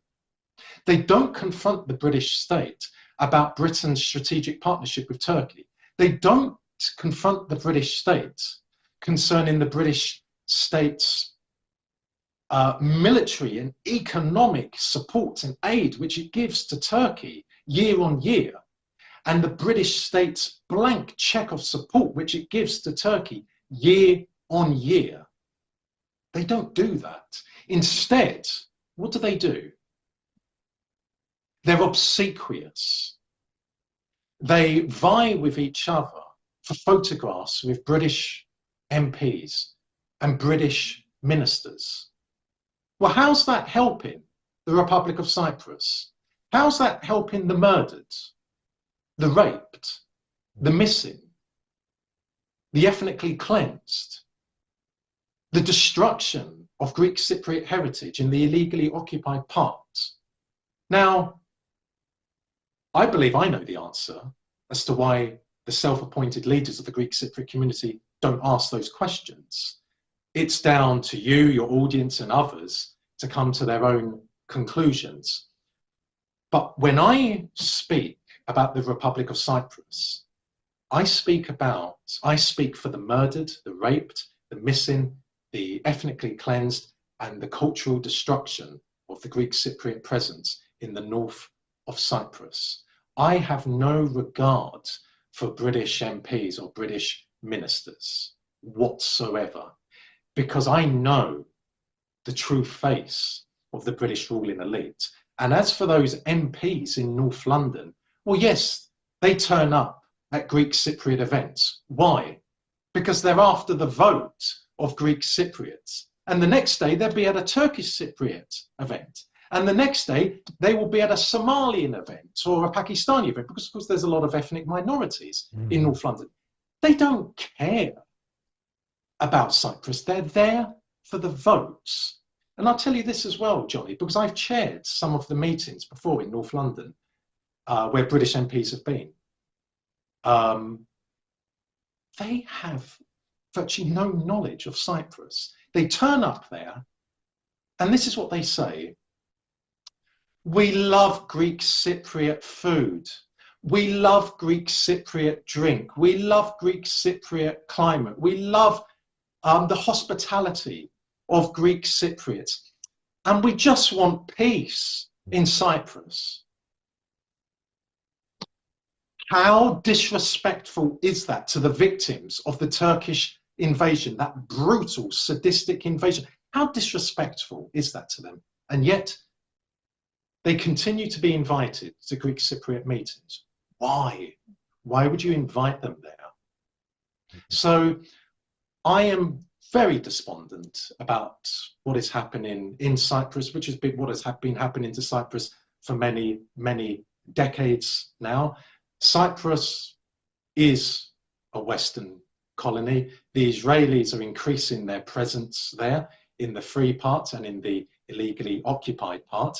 And of course, when the Americans and the British bombed, or let's just say when the British bombed Syria, and when the British were bombing the Houthis, they used the military bases on the British overseas territories in Cyprus to do so. And also the savage Israeli war against the Palestinian people in Gaza is being aided by the British military presence in the British overseas territories in Cyprus. So the British, like the Americans, like the French, like the Israelis, and like the Turks, they just use and abuse Cyprus. They have no regard for Greek Cypriot heritage, for Greek Cypriot history, for the beautiful landscape, the beautiful climate of Cyprus. They couldn't care less about that. They were there in Cyprus to firstly maintain their influence and power in the Eastern Mediterranean and in the Middle East, and also to strengthen their influence and power in the Eastern Mediterranean and in the Middle East. It is a very depressing state of affairs. And again, when will someone from the Greek Cypriot diaspora in Britain or in America or in Canada and Australia truly fight on behalf of the murdered, the raped, the missing, the ethnically cleansed, and the cultural destruction in the illegally occupied part of Cyprus? When will that ever happen? I have to say that's a powerful way to end this as well, with that one question, because I mean, a lot of my research when I'm tracking people down who work for intelligence, etc., is so many times where you come across the moment when they were stationed in Cyprus. It seems like a rite of passage for a lot of intelligence agents. It's an alarm for me. It's an alarm bell. And yeah, agreed. It's Syria conflict, others, especially with bombing raids. It's been a hub, and it's a very useful strategic hub. I think the moment when that will change is when the technology means that they don't need to, like planes, etc., and operations don't need to be run from so close to their intended targets. And then, you know what they do? They always leave these people to the wolves, really. That's the way the British always have. That's the way the West always are. And it'll continue to be that way. Marcus, I tell you, it's been a pleasure to listen to you. It's been a pleasure to discuss these things with you. I feel like I've learned like valuable points, which I'm going to go away and I'm going to be thinking about this. I mean, I when I'm editing, etc., I do watch these interviews again, and there's a few points where I believed in a certain paradigm, or I believe I knew how the paradigm was, and you've shifted my opinion of it, and with good reason and with good points. You're a very interesting fella. Where can people find your work nowadays, and what's your plans for the future? Well, I will never surrender. I will never submit. I will never compromise. My opinions will follow me to my grave. I have incurred enormous cost over the last 20 or so years, because I will never surrender and I will never be bought. I can be found on Facebook and on X and on Gab and on Getter. I have written 2 books, both published. They can be purchased on Amazon. Yes, I know I don't like Amazon, but I have to try and use all outlets out there to attempt to try and get my work known to as many people as possible. But both of my books, the first one, Arise Russia, The Return of Russia to World Politics, is on Amazon. The second one, which came out in November of 2023, Whitehall in Stalin's Russia, British Assessments of the Red Army, 1934 to 1945, can also be bought on Amazon. Both books earned the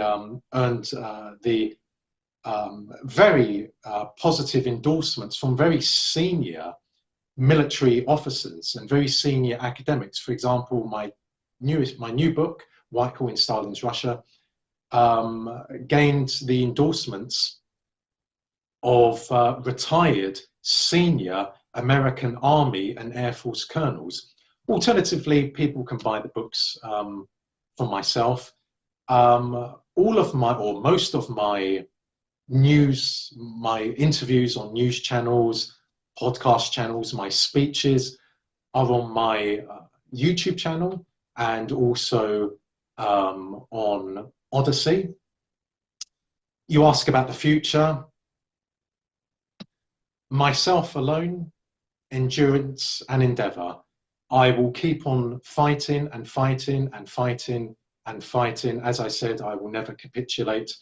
I will never submit. I will never compromise. I will take my views to the grave. And I just want to say this, Johnny, that one of the privileges I gained from having given interviews to TNT is having got to know you. You are a very enlightened man. You are a very respectful man, a very courteous man, and a very open-minded man. You're clearly a very principled man, and I have no doubt that if we were to meet in person, we could talk all day and all night long. And I want to say that I'm grateful to you for having given me the opportunity to interview me on TNT and now to interview me for your podcast channel. And secondly, if at least a quarter of the British population, the British people, were like you, then we wouldn't be facing oblivion as what we face now. So I just want to thank you for your opportunities. Thank you for being open-minded with my opinions. And I sincerely hope that we will continue to work with each other. And I have thoroughly enjoyed this discussion. I think it's gone on for something like 2 hours. I have enjoyed each and every second and minute of it. So again, thank you ever so much, Johnny, for being the man that you are.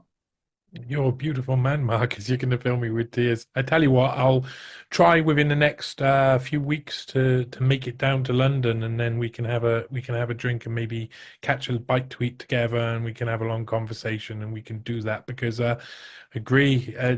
I met loads of people around, and many of them pretend to have knowledge. Many of them pretend to have ethics, pretend to have morals. But you're you're a great person to meet. You're very courteous in return, and thank you, my friend.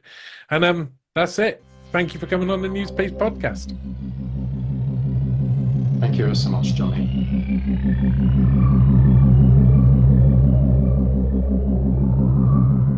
Shaping a great reset for the post-corona era.